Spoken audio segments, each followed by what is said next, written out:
Hello, ECE 310 students. This is Dr. Vladimir Goncharov bringing you the second lecture of week 13.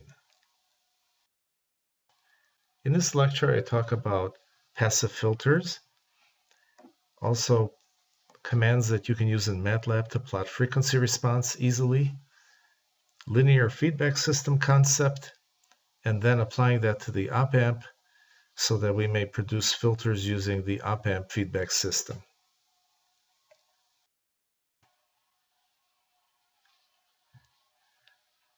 Consider this simple passive low-pass filter. We talked about this in class. It has a series resistance and a shunt capacitance. The input port has Vin labeled as the input voltage, and the output port has Vout as the output voltage.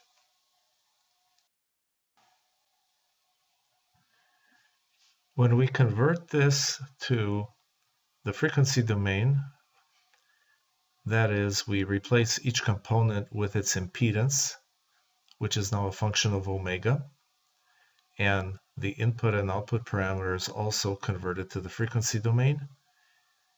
We see that because the impedance of a resistor is R, it's a constant with respect to omega, and the impedance of a capacitor is 1 over j omega c. It's purely imaginary, and its impedance actually decreases to 0 in terms of its magnitude as omega goes to infinity.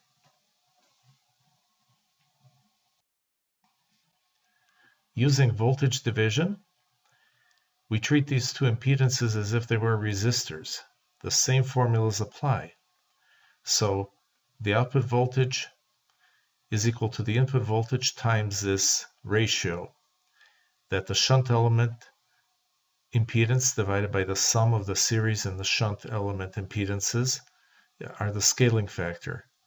What we get here then is 1 over j omega c divided by R plus 1 over j omega c, which is simplified to what I show here.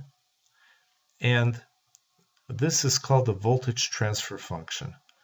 It's dimensionless because both input and output parameters have the same units. Voltage, it's a function of frequency because omega appears in the expression. And the resistor and capacitor values factor into the constants of the voltage transfer function. So by choosing different resistor and capacitor values, we can control the parameters of this low-pass filter. Let's take a look to see why it's called a low-pass filter.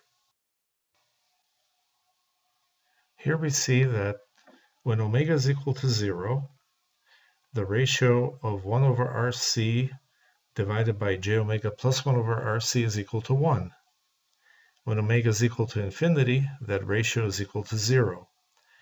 And when omega varies between 0 and infinity, the magnitude of h omega decreases from 1 down to 0 at omega equal to infinity. So this is why it's called a low-pass filter. That transition, however, does not occur instantaneously. It gradually drops down, so it's not an ideal low-pass filter. A more difficult example for some non-zero finite value of omega, such as omega equal to the constant value 1 over RC. When you plug in omega equal to 1 over RC, the entire thing simplifies to voltage transfer function equal 1 over j plus 1. And in order to express that in rectangular form, that is real plus j imaginary, we multiply top and bottom by the complex conjugate, and that simplifies then to give us 1/2 minus 1/2 j. To find the magnitude, take the square root of the real part squared plus imaginary part squared, and we get square root of 1/2, or approximately 0.71.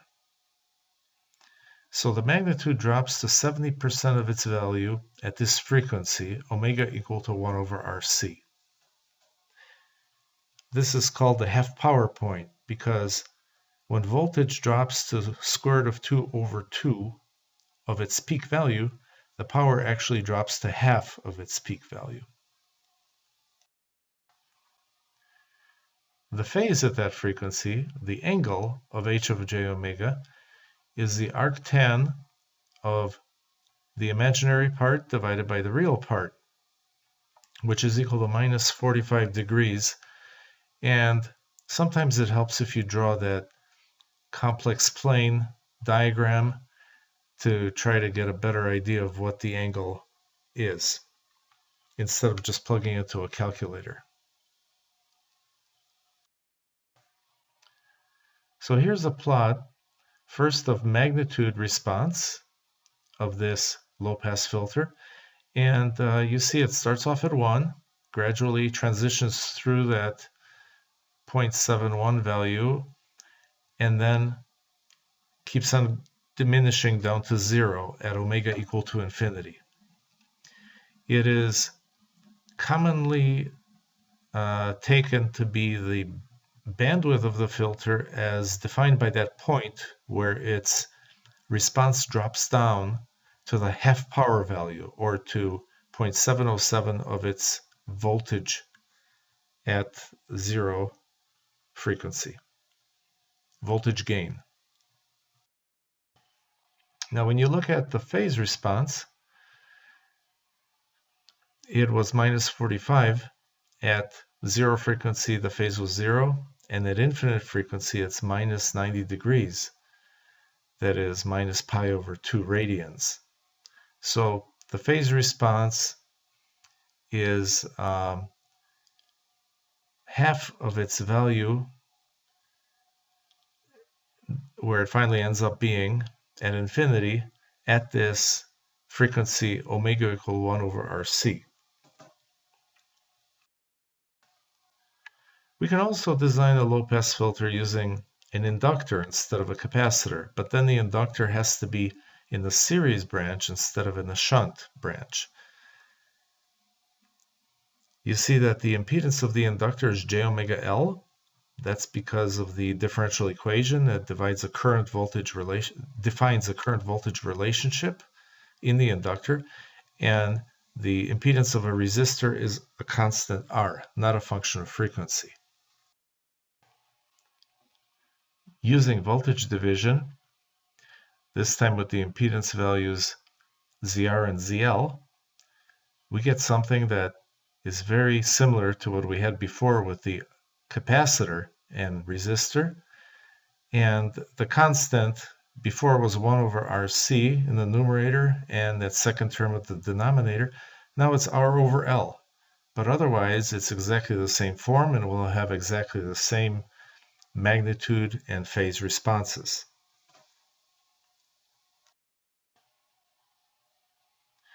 For example, here is the magnitude response, and the half power point where the voltage drops down to square root of 2 of its peak value is at frequency R over L radians per second. A high-pass filter may be simply designed by placing a series capacitor terminated by a shunt resistor. They're in opposite locations from what they were for the low-pass filter. And at DC, that is at omega equals 0 frequency, the capacitor does not pass any current, and therefore the output voltage is 0. But at infinity, the capacitor looks like a short circuit, and therefore the output voltage is equal to the input voltage, so the voltage gain is equal to 1. Here is a high-pass filter using an inductor and a resistor. Now, we prefer to use capacitors, I should mention, because inductors take up more space and they interfere with one another with their magnetic fields, more so than capacitors interfere with one another with their electric fields. So inductors are more expensive, difficult to miniaturize, and they interfere with one another. They are not typically used, but I just want to show you here that if we are able to use an inductor, we can get the same kind of high-pass filter that we had with the capacitor. except now the capacitor is replaced by a resistor and the resistor with an inductor.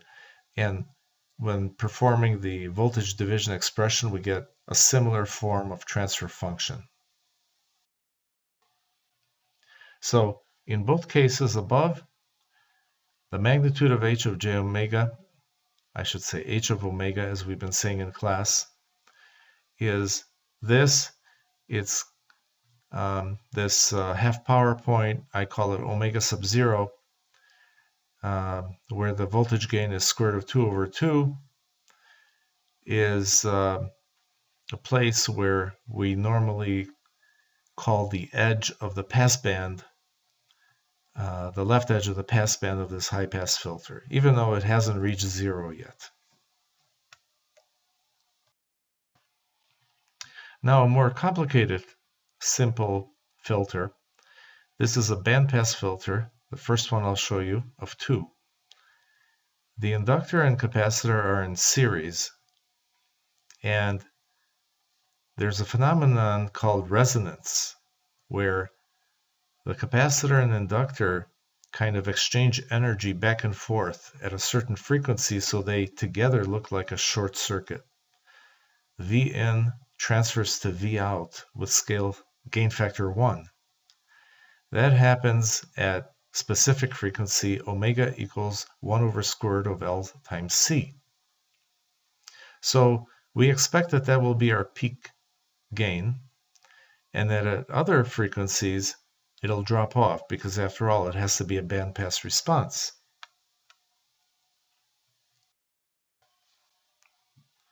Here's another topology of a filter that this time has L and C in parallel as a shunt branch and the resistor in series.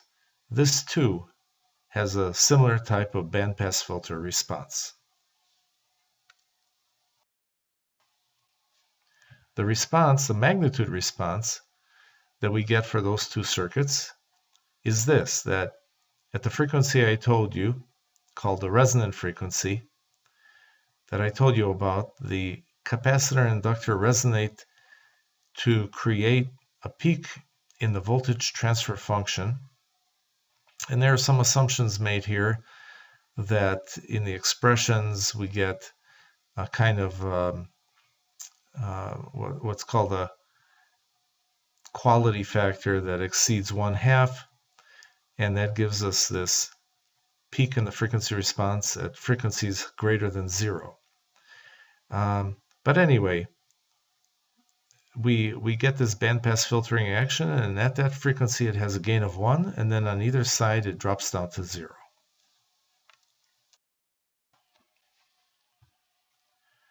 Now, I didn't show you the methods that I used to get the frequency plots. In MATLAB, this can be done very easily. I'd like to show you some code now for the RC low-pass filter, but you can apply it to any of the other filters quite easily. And you'll see how easy it is to get a plot of magnitude and phase response. At the bottom here, I say see video plots. Well, that's for those of you reading the lecture notes without watching the video. The video here will show the MATLAB code that was used. And here it is, just 5 lines of code to calculate h of omega. We begin by defining frequency variable omega as an array of samples logarithmically spaced on the frequency scale. Now the way this instruction works in MATLAB, log space -3, 3, 1000 places 1000 points that are uniformly spaced on the log scale from starting frequency 10 to the power -3 to the ending frequency 10 to the power 3 inclusive. So when we plot this on the log plot, we'll have an appropriate sampling of the frequency spectrum. And these curves look nice when they're plotted on the logarithmic frequency scale So that's why I did this. I chose a value of R equal to 2 ohms, value of C equal to half a farad. The impedance of the resistor is R. The impedance of the capacitor is 1 over j omega C. But notice here, W, which stands for omega, had been defined for 1,000 different values. So we're calculating ZC for 1,000 different values of omega. And then the last line of code has H calculated through this voltage division as if those were resistors.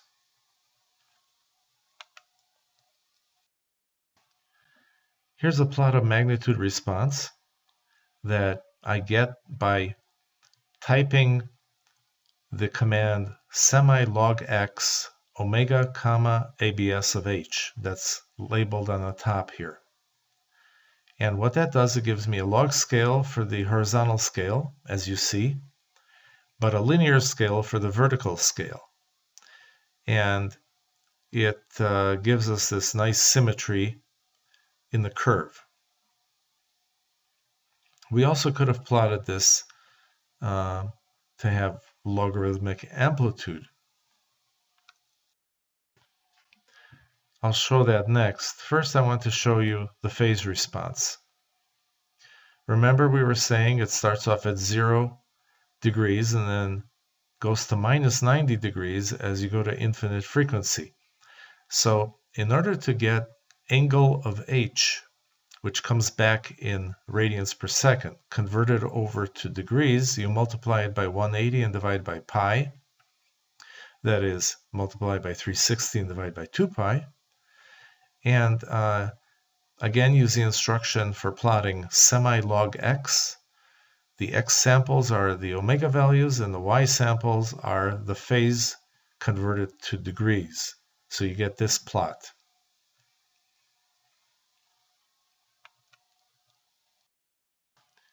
And finally, I want to show you a command in MATLAB where you can plot the magnitude having logarithmic scales for both the magnitude and the frequency variables. For phase, we always plot the vertical scale in linear degrees. There's no point in plotting logarithmic degrees.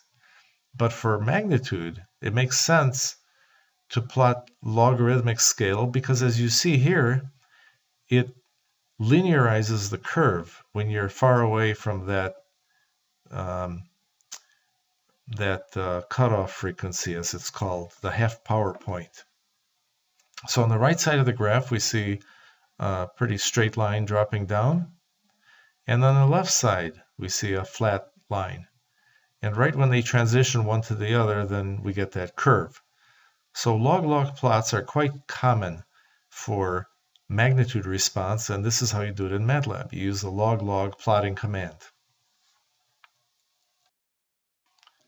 Here are those 3 instructions printed larger for you to see.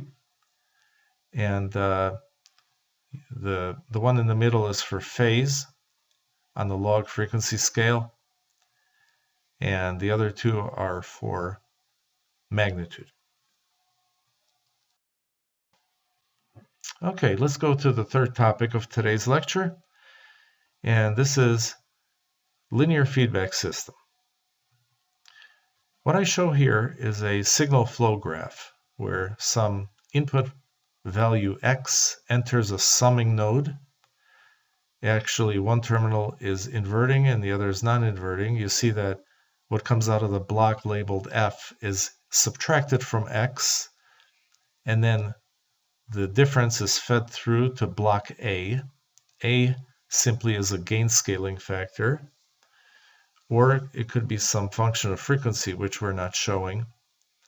And then part of that, well, the output of the A block is labeled Y, but Y also feeds back to subtract away from X. So this is a simple feedback system. It's an extremely powerful tool. In the blue equation below, you see an expression for Y in terms of X and Y because of the feedback, that when the transfer function is calculated. We can group together all the y's and so on. We get the ratio a over 1 plus af as being the transfer function of this system. The real beauty of this is if you let a go to infinity, you see here that you can divide through top and bottom by a. You'll get only one term, that's 1 over a.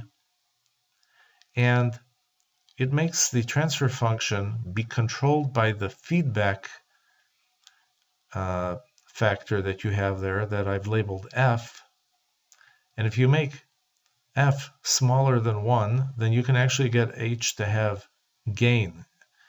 1 over f becomes greater than 1 as a goes to infinity. So we often use resistors to give us some kind of attenuation f, and that gives us an overall gain for our response. The operational amplifier is basically a building block to achieve this feedback system. It has two terminals. The signal difference is fed forward to an amplifier that amplifies the difference, and it's very high. I mean, ideally it would be infinity, but in practical op-amps it could be 1,000,000 or so. And also, in the ideal case, the input currents to this electrical device are practically zero, and the output is whatever is required to keep the voltage at A times the difference V plus minus V minus. So it can drive anything, we assume. Here's the op-amp with a feedback network of resistors, which I've put into a box to indicate this feedback factor F. And notice that the op-amp internally has this gain factor A. This is a non-inverting amplifier based on the op-amp.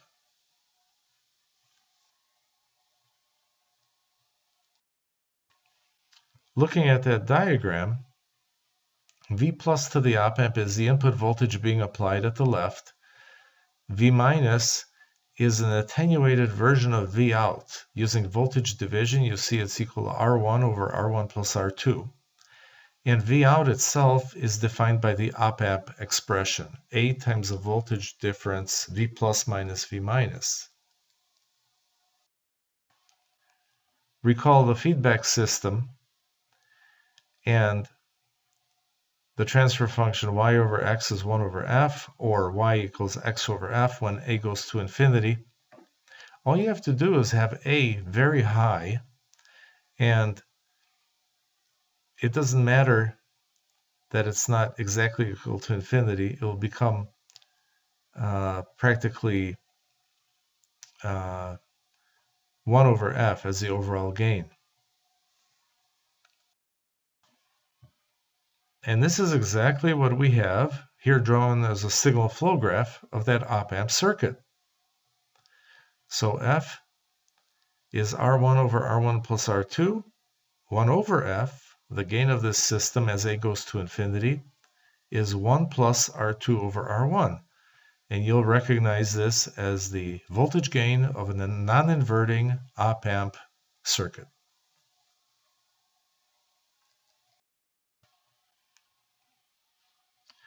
So another popular op-amp circuit, in fact more popular for filtering purposes, is the inverting amplifier. And it's more complicated to analyze. And pardon me, let it just be said that using similar analyses, as A goes to infinity, you can calculate that V out over Vn is equal to minus R2 over R1. There is a feedback loop here. Notice that the output of the op-amp drives R2, which feeds back to its inverting input. There will always be negative feedback in a stable circuit such as this. Negative feedback is something fed back to the inverting input of the op-amp.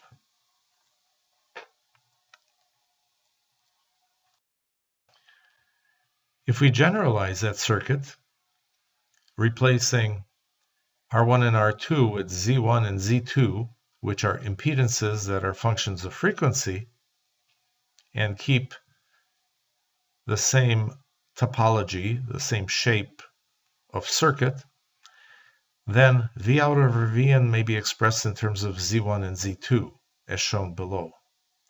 And then replacing one or both of them with frequency-dependent elements will give us the capability to produce a filter circuit. For example, here we have an op-amp with Z1 equal to R and Z2 equal to 1 over j omega C. Plugging those into the expression, we get that V out of omega divided by V in of omega is equal to 1 over j omega scaled by the constant negative 1 over RC.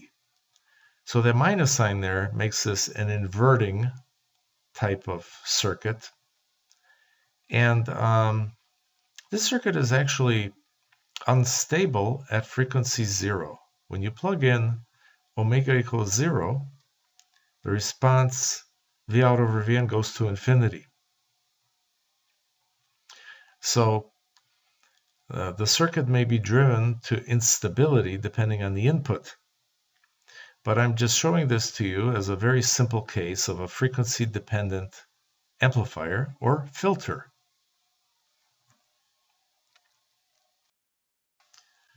And if you take the inverse Fourier transform of minus 1 over RC times the quantity 1 over j omega, you'll see that it is that which describes integration in the time domain. So to conclude this lecture, I will just say that the op-amp circuit you've just seen is called an inverting integrator. And it has this type of response starting at time equals 0. Its output grows or falls depending on the value of V in. Okay, that's all for this lecture, and talk to you later.